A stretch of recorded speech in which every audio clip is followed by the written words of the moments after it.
días a todos desde Facebook. Un día más vamos a compartir la palabra de Dios a través de este medio y vamos a empezar esta mañana con el Salmo 103 que dice así el Salmo de David: bendice, alma mía, al Señor, y bendiga todo mi ser su santo nombre. Bendice, alma mía, al Señor, y no olvides ninguno de sus beneficios.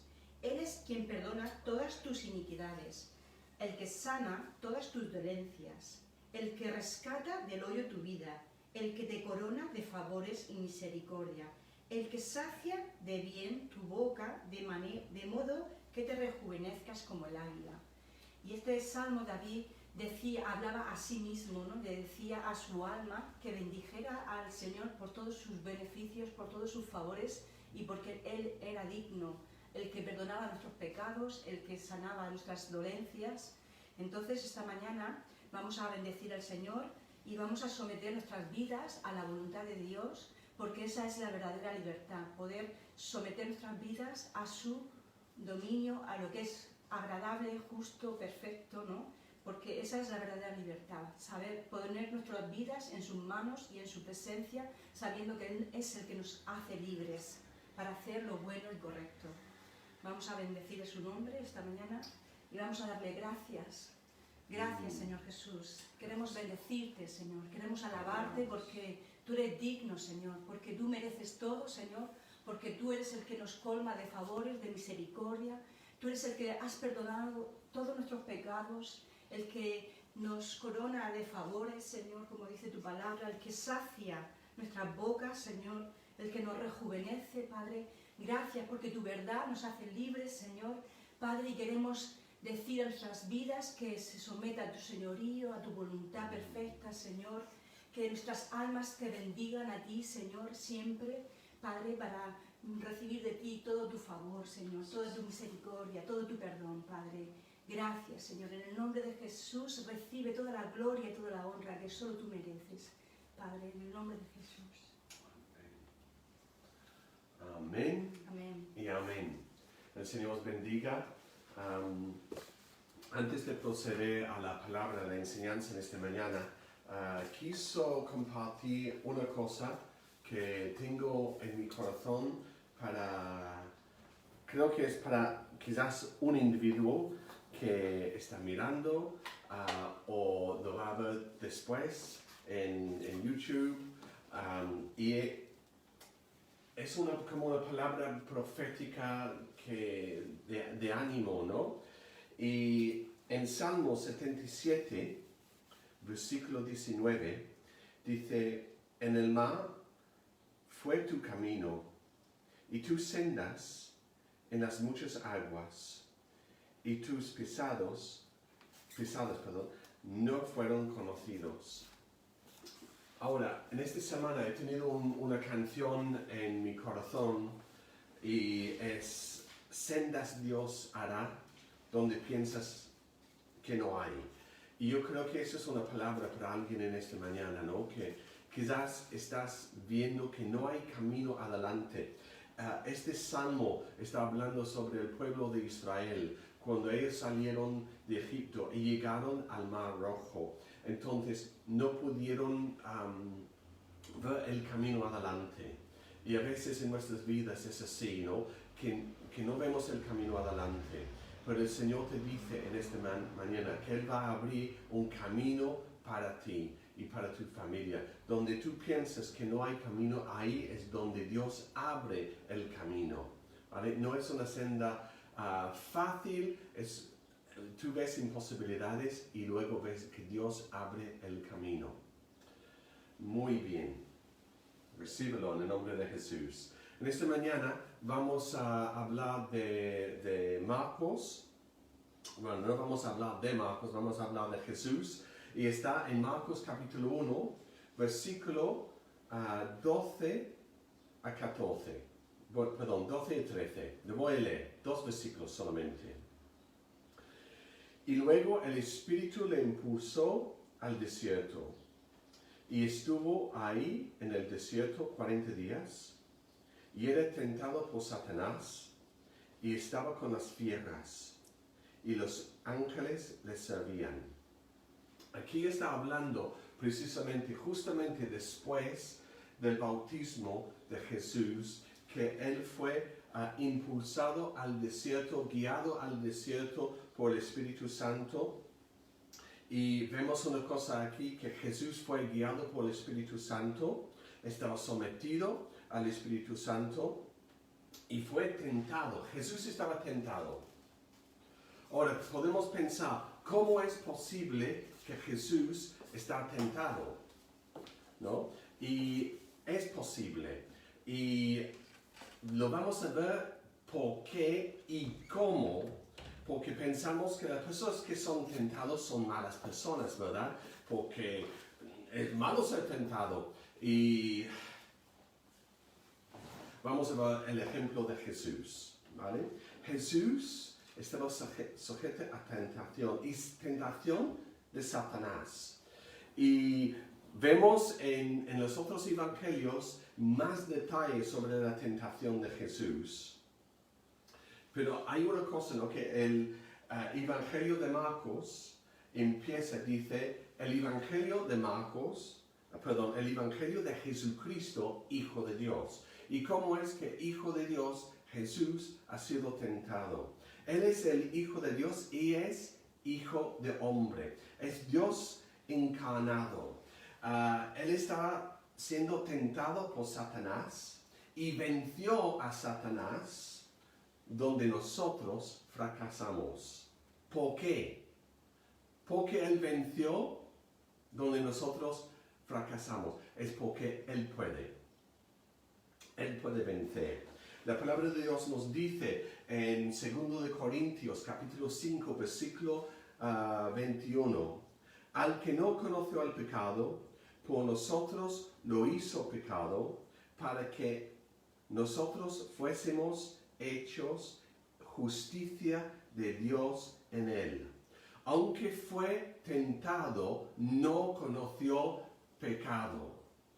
Y su sacrificio, cuando Él murió en la cruz, Jesús murió en nuestro lugar. Él tomó el pecado del mundo sobre sí mismo. Juan el Bautista dijo de Jesús, he aquí el Cordero de Dios que lleva el pecado del mundo. ¿No? Jesús, Él llevó todo nuestro pecado.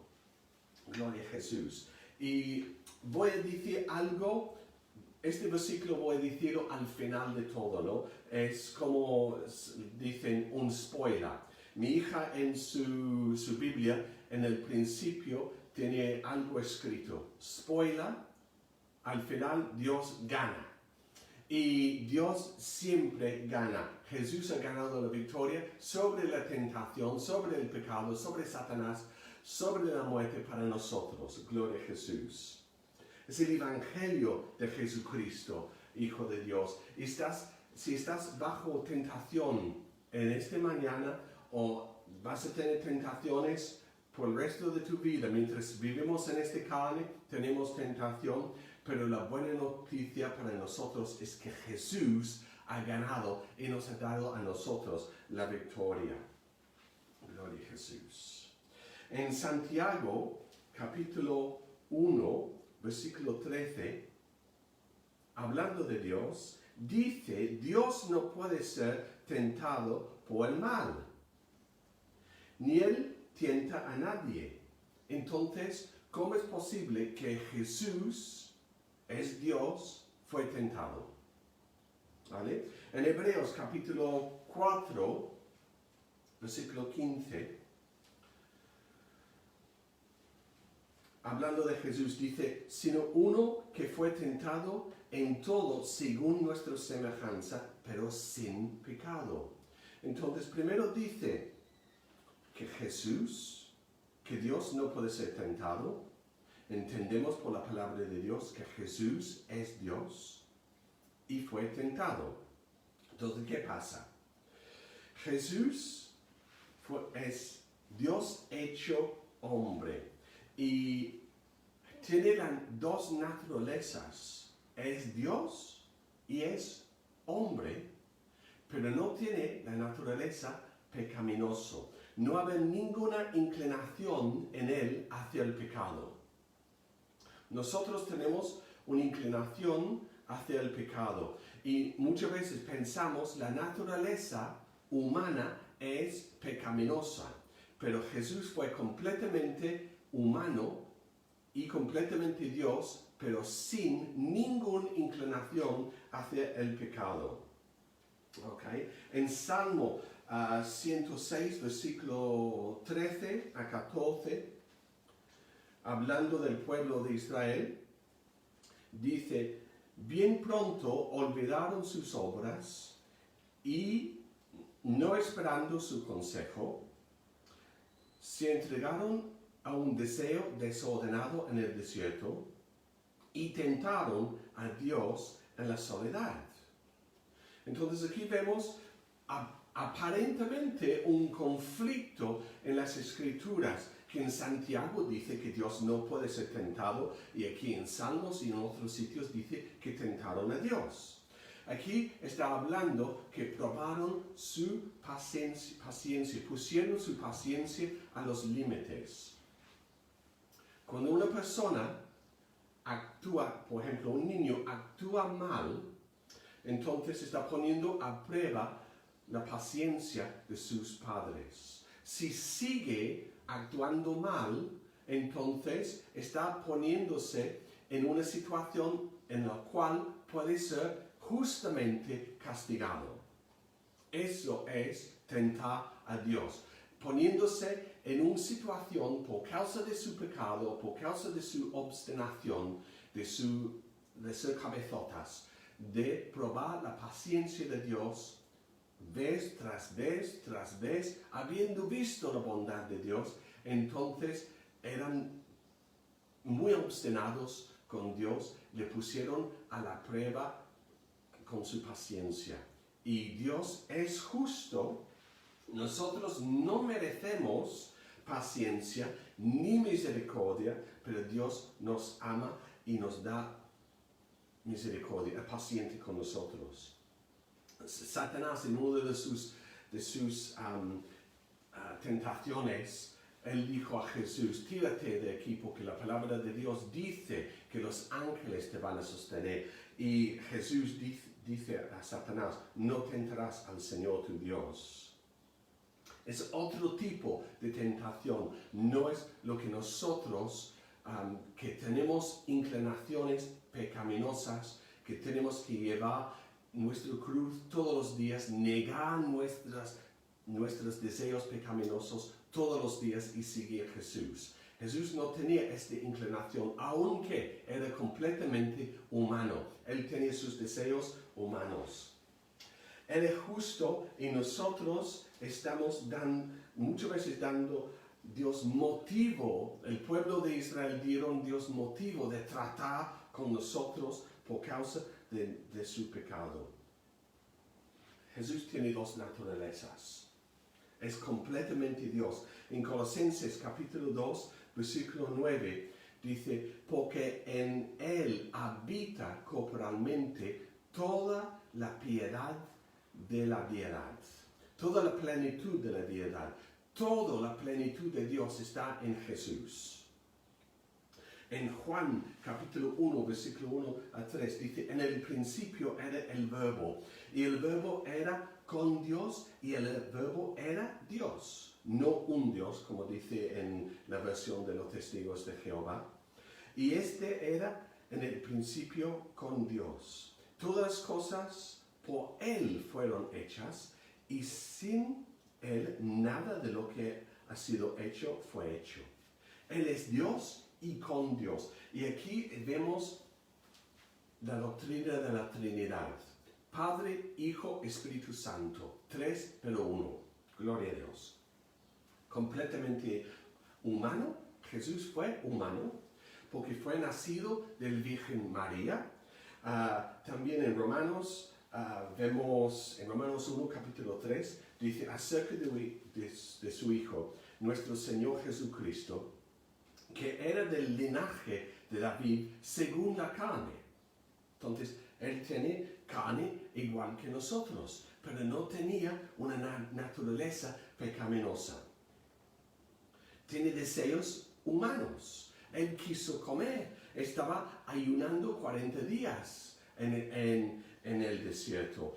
Y una de las tentaciones que Satanás puso delante de él, dice, si eres hijo de Dios, dudando, intentando que Jesús dudaba de su propia identidad, si eres hijo de Dios, convierte estas rocas en pan. Jesús no cedió. En Mateo capítulo 26, el versículo 39, también vemos otro aspecto de la naturaleza humana de Jesús. No naturaleza pecaminosa, sino naturaleza humana. Dice, yendo un poco adelante, se postró sobre su rostro y orando, diciendo, Padre mío, si es posible, pase esta copa, pero no sea como yo quiero, sino como tú.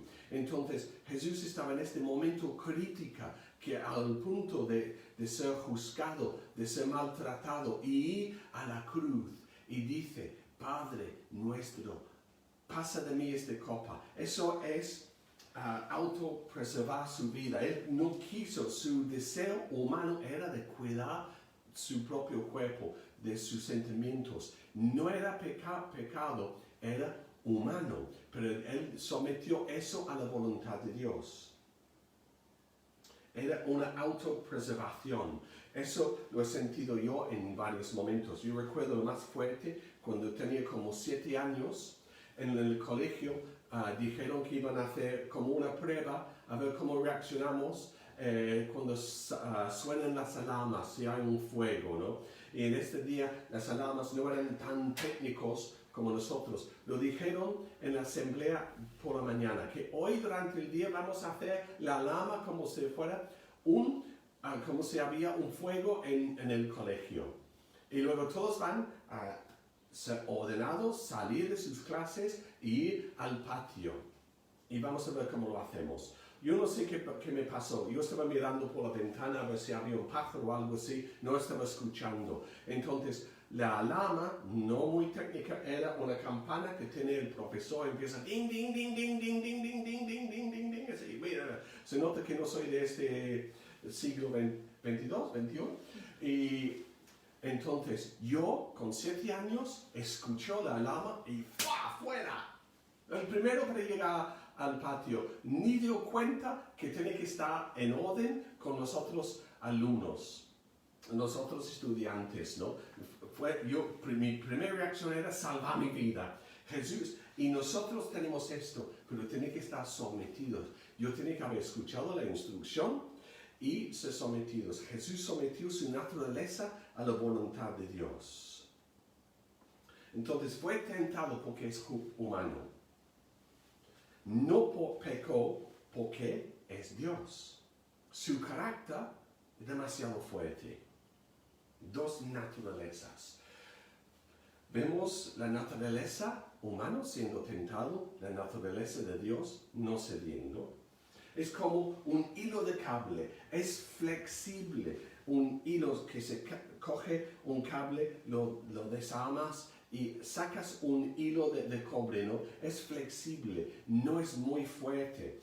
Y un viga de hierro es la otra naturaleza. Y los dos juntos no se pueden doblar. Una viga de hierro, una cucaracha, no puede doblarlo. Quizás un hilo de cobre, de cable, sí. Satanás es como una cucaracha. Entonces, vemos la naturaleza de Dios, ¿no? En la viga de hierro, las 2 naturalezas, el hilo de cable, la viga de hierro. ¿Y qué es lo que motiva a Satanás a tentar a Jesús? ¿Qué es lo que le motiva a hacer esas cosas? Es su orgullo. Él está peleando una batalla que no puede ganar. Y eso es el orgullo que le motiva de pelear una batalla que no puede ganar. Y vemos con los demonios que están peleando batallas que saben que no van a ganar. Cuando Jesús echó fuera demonios. Muchas veces los demonios dijeron, ¿has venido para tormentarnos antes de nuestro tiempo? Ellos saben que su tiempo llega y van a ser derrotados y destruidos. El orgullo les motiva de seguir peleando. ¡Wow! Gloria a Jesús. En Marcos capítulo 1, versículo 12, dice, y luego el Espíritu le impulsó al desierto. Jesús fue guiado al desierto. Adán, el primer hombre, estaba en el jardín, un paraíso, y fue tentado ahí. Jesús estaba en un desierto inhóspito, al mundo caído, y ahí venció la tentación. En 1 de Corintios capítulo 15, versículo 45, dice, así también está escrito, fue hecho el primer hombre Adán, alma viviente, y el postrer Adán, espíritu vivificante. En la palabra de Dios relacionan a Adán, el primer hombre, y Jesús. Hay una comparación entre los dos. Entonces, cuando miramos la tentación, podemos ver comparaciones entre Adán y Jesús, muy distintas. Se llama tipología, ¿no? Cristo Jesús es el segundo Adán. Eso es lo que nos enseña la Biblia. Jesús estaba con las fieras, los animales salvajes. Adán dio un nombre a los animales. Había armonía antes de la caída entre Adán y los animales. Jesús vino al mundo caído y dice que estaba con las fieras, animales salvajes. Hay un sentir de peligro, ¿no? Pero donde Adán fracasó, Jesús ganó. Gloria a Jesús. Voy a decir otra vez, por caso. Donde Adán fracasó, Jesús ganó la victoria. Y estaba en el desierto. Eso nos habla simbólicamente también el pueblo de Israel. Cuando ellos salieron de Egipto, se fueron al Mar Rojo y luego al desierto.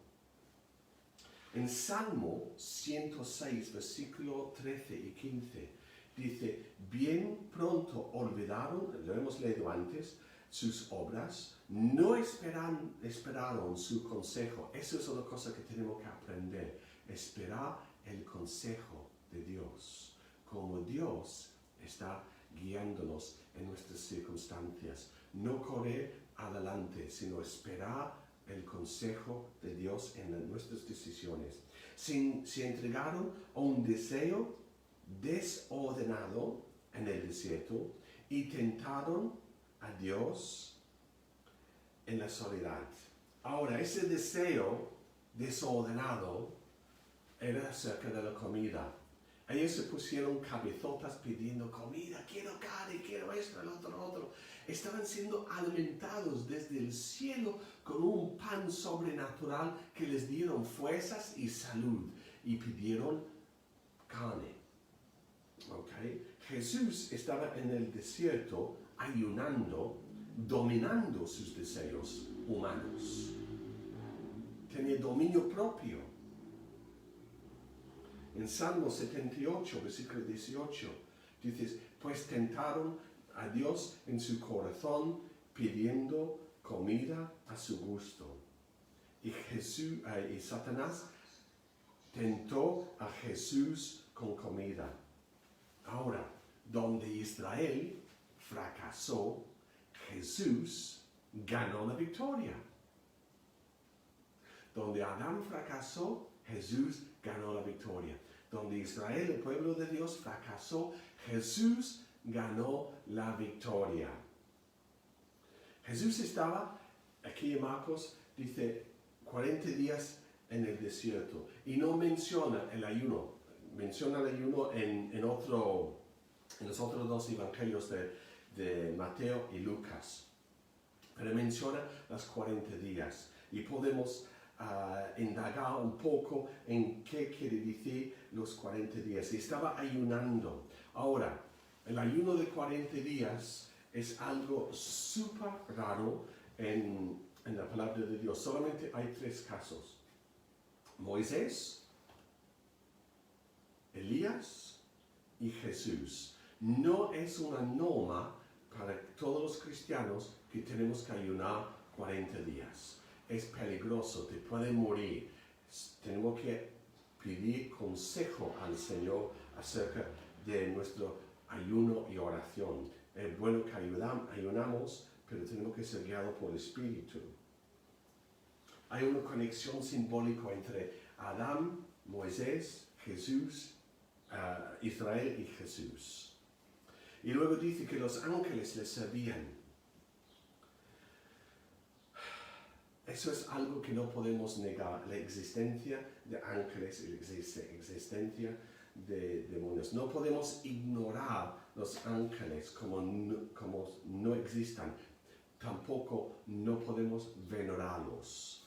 Y está con la cabeza en las nubes y todo eso, ¿no? Tenemos que reconocer que sí existen, están ahí y pueden aparecer, pero venerarlos, prestarles demasiada atención no es bueno. Tenemos que fijar los ojos en Jesús, el autor y consumador de nuestra fe.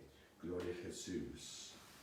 Jesús estaba dependiente de los ángeles en este momento para ministrar a su forma humana, a su humanidad. Él necesitaba ayuda. Quizás, igual que Elías, los ángeles le trajeron comida, ¿no? Ahora, vamos a mirar un poco a Satanás. Satanás es mentiroso y el padre de mentiras. Él es el tentador. Eso es lo que dice en 1 Tesalonicenses capítulo 3, versículo 5. Él nos tienta. Es nuestro adversario. 1 de Pedro 5:8 dice: vuestro adversario el diablo. Es el Dios pequeño que gobierna este mundo. Es un individuo no omnipresente. Los que están en rebeldía a Dios están bajo el dominio de Satanás. Él no tiene el mismo poder que Dios tiene. Él tiene poder sobre sus ángeles, los que cayeron con él, los demonios. No tiene nada comparado con Dios. Vemos que Jesús, cuando él trató a los demonios, tuvieron mucho miedo, mucho respeto y obedecieron a Jesús. Cuando él echó fuera demonios, salieron, no había lucha. Y gracias a Dios que le ha dado el mismo autoridad a nosotros. En Colosenses capítulo 2, versículo 15, habla de lo que Jesús hizo en la cruz y dice: y despojando a los principados y los potestades, los exhibió públicamente, triunfando sobre ellos en la cruz. Despojando es quitar toda su armadura, todos sus argumentos, todo. Están despojados y Jesús ha triunfado sobre ellos en la cruz. En Marcos vemos mucho la victoria que Jesús tiene, la autoridad que tiene sobre Satanás. Tiene autoridad y ha vencido la tentación. Él ha hecho fuera demonios y nos ha dado a nosotros la misma autoridad. Él sanó enfermos y nos ha dado a nosotros la misma autoridad para sanar enfermos. Él ganó la victoria en la cruz. Él ganó la victoria sobre la muerte en su resurrección. Ahora, Satanás te tenta a ti. Aquí vemos que Satanás era visible, pero también Satanás, cuando hablo de Satanás, estoy hablando a sus demonios, porque sabemos que es un individuo que no es omnipresente, no está en todos los lugares, ni los demonios tampoco, son limitados. Satanás está en algún sitio, no sé dónde está ahora. En Apocalipsis dice que Satanás tenía su trono en este tiempo en Pérgamo, un lugar en Asia. Entonces, no está omnipresente, pero sí nos tenta. Puede aparecer, puedes verlo físicamente igual que Jesús y es invisible también. En Tesalonicenses capítulo 3 versículo 5 dice, por lo cual también yo, no pudiendo soportar más, envié para informarme de vuestra fe, no sea que os hubiese tentado el tentador y que nuestro trabajo resulte en vano. Entonces, aquí vemos una invisible influencia sobre los creyentes, ¿no? Que siendo tentado por el tentador, no es visible, pero es muy real. Bajo el dominio de Satanás son los demonios, el mundo. Dice en 1 de Juan capítulo 5 versículo 19, dice, el mundo entero está bajo el maligno. Tentación viene a través del mundo. El mundo mismo nos tenta, nos dice por aquí, por allá. Eso es la manera de pensar, eso es la mentalidad que tenemos que tener. Y podemos caer en una trampa por el mundo, porque está bajo el dominio de Satanás. No visible, pero real. Personas pueden ser utilizadas para traer tentación a las vidas. Dice en Efesios capítulo 2, versículo 2, dice, el espíritu que ahora opera en los hijos de desobediencia. Hay un espíritu que trabaja en los que son desobedientes a Jesús. Los que son desobedientes a Dios, que no han sometido su corazón. Hay un espíritu obrando en ellos. Ellos no saben lo que están haciendo, pero puede que ellos te dicen, mira, venga, haz esto, haz el otro, no pasa nada. Vamos a este bar que es un club y hay unas chicas amables ahí que nos tratan muy bien, etcétera, etcétera. Hay un montón de distintas tentaciones económicas, tentaciones sexuales, tentaciones con droga, con alcohol, un montón de tipos, tentaciones con comida, ¿no? Personas no están diciendo, oye, que Satanás, vamos a tentar a este cristiano para que peca. No, muchas veces ellos no saben, pero están bajo una influencia y tenemos que discernir cuál es esa diferencia. Quiero preguntarte en esta mañana, ¿qué eres tú? ¿Eres un hijo de desobediencia o un hijo obediente? Si eres desobediente a Dios, eso quiere decir que tú eres un hijo de Satanás. Si eres obediente a Dios, entonces eres hijo de Dios. Ok. Tiene demonios. Mateo 25, versículo 41 dice, el diablo y sus ángeles. Y la palabra de Dios nos dice a nosotros cómo guardarnos, cómo tenemos que hacer nosotros para vencer, porque Jesús ha vencido para nosotros y nos ha dado la victoria. La victoria está en Jesús, no hay otro como Él. Mayor es el poder de Dios que el poder de Satanás. Más grande es el que está en ti que el que está en el mundo. Gloria a Jesús. En Efesios capítulo 6, versículo 11 dice, vestíos de toda la armadura de Dios para que podáis estar firmes contra las hechanzas del diablo. Estamos en una batalla espiritual que solamente podemos ganar con Jesús. Ok. Estamos en una batalla espiritual. La meta del enemigo del mundo es estropear tu relación con Dios y con el pueblo de Dios. Okay. Hay dos tendencias que solemos tener, ¿no? Que todo es material. Vivimos en un mundo material, no vemos lo espiritual, entonces quizás no existe. Quizás este rollo de ser cristiano realmente quiere decir que debemos ser buenas personas. Okay. Estamos en un mundo espiritual. O podemos llegar al otro extremo, dice que todo es culpa de Satanás.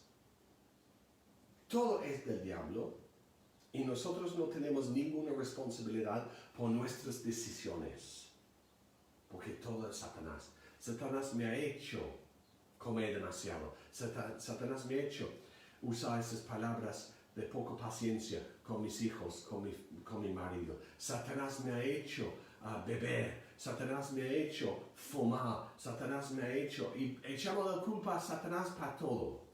Y no tomamos responsabilidad para caer en tentación y responsabilidad de arrepentirnos y arreglar nuestras cuentas con Dios. Una pregunta, ¿cuándo fue la última vez que estabas en una lucha espiritual?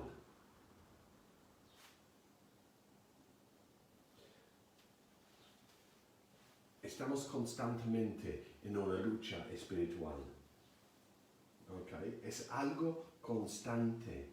Cuando sabemos la realidad espiritual, entonces clamamos a Dios y resistimos las tentaciones. Porque la lucha es para nuestras almas, para ensuciarnos, para que no cumplimos el propósito de Dios. ¿Cómo lo hacemos? En Santiago capítulo 4, versículo 7, dice, someteos pues a Dios, resistid al diablo y huirá de vosotros.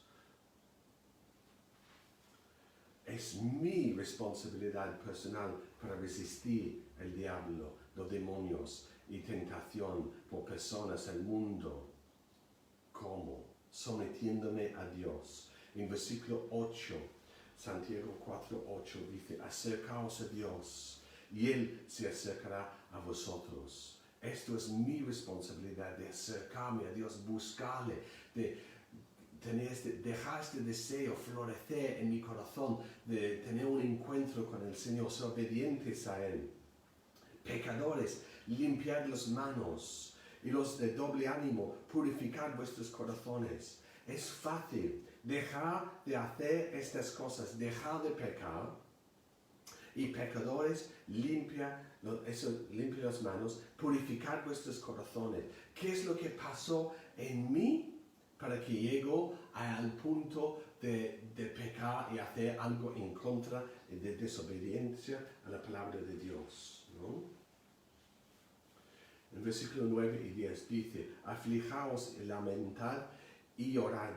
Vuestra risa se convierte en lloro y vuestro gozo en tristeza. Debemos estar entristecidos cuando nosotros entristecemos el Espíritu Santo, cuando nosotros desobedecemos a Dios. Y luego dice, humillaos delante del Señor y Él os exaltará. Hay esperanza. No hay condenación. Cuando Dios nos corrige, como está corrigiendo a algunos de nosotros en esta mañana, hay esperanza. ¿Okay? Hay esperanza para algo mejor. Nuestra victoria está en Jesús, no está en nuestra lucha. Hay una cosa que vemos, ¿no?, en la tentación de Jesús y las tentaciones, que Satanás tomó fuera del contexto las Escrituras. Necesitamos conocer las Escrituras para nuestras batallas. La armadura de Dios que hemos leído está conectado al conocimiento de la verdad. ¿Okay? A ver cómo conocemos la verdad de Dios. En 2 de Timoteo capítulo 4, versículo 3, dice, porque vendrá tiempo cuando no sufrirán la sana doctrina, sino teniendo comezón de oír, se aumentarán maestros conforme a sus propias concupiscencias o sus propios deseos, y apartarán de la verdad el oído y volverán a las fábulas. Eso, comezón de oír, en inglés dice tickle the ears. Eso es como tocada, cosquillas algo agradable a los oídos, que tú puedes hacer lo que te da la gana. Los que no quieren someter a Dios buscan justificación, incluso en las Escrituras, y doctrinas falsas para justificar su comportamiento. Los que buscan materialismo, los que buscan y quieren ser ricos en este mundo, solamente buscan predicadores que van a predicar sobre la prosperidad y no de tomar la cruz. Los que buscan relaciones ilícitas van a buscar una doctrina para justificar su comportamiento. Pero nosotros tenemos que someternos a Dios. La autojustificación es algo que está fuera del orden. El enemigo distorsiona las Escrituras y nosotros podemos autojustificarnos. Y en Romanos capítulo 13, versículo 14, dice, sino vestíos del Señor Jesucristo y no probáis para los deseos de la carne. Involúcrate en el Señor y no da lugar para tus deseos humanos. Sométalos a Jesús. Haz lo que Dios quiere, no lo que tú quieres. Pues yo quiero hacer eso porque me gusta. Pues eso me gusta, tiene que morir. Eso es la verdad. Eso pues, a mí me gusta, tiene que morir. ¿Vale? ¡Wow! Hace falta un conocimiento de la gracia de Dios, en la lucha en contra del pecado. Necesitamos la ayuda del Señor y el Señor está para ayudarnos. En 1 de Juan, capítulo 2, versículo 1, dice, hijitos míos, estas cosas os escribo para que no pequéis. ¿Vale? Eso es la meta. No meterte en pecado, porque el pecado te va a estropear tu relación con Dios, tu relación con su pueblo, tu relación con todo y contigo mismo. Esto escribo para que no pequéis. Y si alguno hubiera pecado, abogado tenemos con el Padre a Jesucristo el justo. Necesitamos la gracia y la misericordia de Dios constantemente. Hay una cosa tremenda en la palabra de Dios, ¿no? Que el Señor salvó a Pablo. ¿Vale? Era terrible el hombre. En 1 de Timoteo, capítulo 1, versículo 15, dice, palabra fiel y digna de ser recibido por todos, que Cristo vino al mundo para salvar a los pecadores, de los cuales yo soy el primero, o yo soy el peor pecador que hay. Pablo perseguía la iglesia, era blasfemo, era de los peores, y Dios le tocó. ¿Por qué? Para mostrar su misericordia para los peores. Tú puedes sentir que eres la peor persona en el mundo. Creo que no. Pablo era peor que tú. Pero Jesús salva. Jesús perdona. Él es tremendo. Nosotros servimos un Dios increíble que su deleite es mostrar misericordia a ti y a mí. Segundo de Corintios, capítulo 5, versículo 21, dice, aquí vemos otra vez este postura que dijo en el principio, al que no conoció pecado, por nosotros lo hizo pecado, para que nosotros fuésemos hechos justicia de Dios en él. Jesucristo, completamente humano, completamente Dios, ganó la victoria en todo y ha dado esta victoria en contra de Satanás, contra el pecado, en contra la tentación a ti y a mí. Y él no conoció ningún pecado, no había nada, ninguna inclinación en él. Dios puso sobre él el pecado del mundo, tu pecado, mi pecado, el pecado del mundo sobre Jesús, le hizo a Jesús pecado y Jesús lo llevó a la cruz y fue clavado ahí. Él murió en la cruz y su sangre nos limpia de todo pecado y nos hace justos. No solamente un poco justo, sino nos hace la justicia de Dios. No hay nadie más justo que Dios, y Dios te ha hecho a ti este mismo justo. No es igual que justo que Dios. Entonces, con esta justicia podemos acercar el trono de la gracia confiadamente para recibir misericordia, para recibir socorro, para conseguir la ayuda que nosotros necesitamos. Vamos a orar. Señor, te damos gracias en el nombre de Jesús por tu palabra que nos enseña, que nos ayuda, que abre nuestros ojos. Señor, te damos gloria y honra en esta mañana, Señor. Gracias, Padre. Gracias por tu Hijo Jesús, que aunque fue tentado, no pecó porque no podía, porque Él tenía la naturaleza de Dios, como viga de hierro en Él, que era Dios, plenitud de Dios en Cristo Jesús. Te damos gracias que Él ganó la victoria sobre Satanás para nosotros, para que nosotros podamos vivir en la justicia y vivir hijos de Dios aceptados en el amado. Gracias, Padre, en el nombre de Jesús. Amén. Te pido, Padre Dios, que tú ministras a cada uno de mis hermanos que están sufriendo tentación en esta mañana, que pueden ir corriendo a Jesús, el vencedor, y recibir la ayuda que necesitan. En el nombre de Jesús. Amén, Señor. Amén y amén. Gloria a Jesús, el Señor os bendiga mucho. Seguimos en confinamiento. Si Dios quiere, la semana que viene vamos a tener nuestro primer culto en la iglesia con todas las medidas de seguridad que podemos tener. El Señor os bendiga en el nombre de Jesús. Tenemos nuestro tiempo de oración el miércoles a las 8:30 en Zoom. Y hay varias reuniones de las mujeres durante la semana también que están en los grupos. También tenemos nuestra reunión de jóvenes el viernes. Okay, el Señor os bendiga.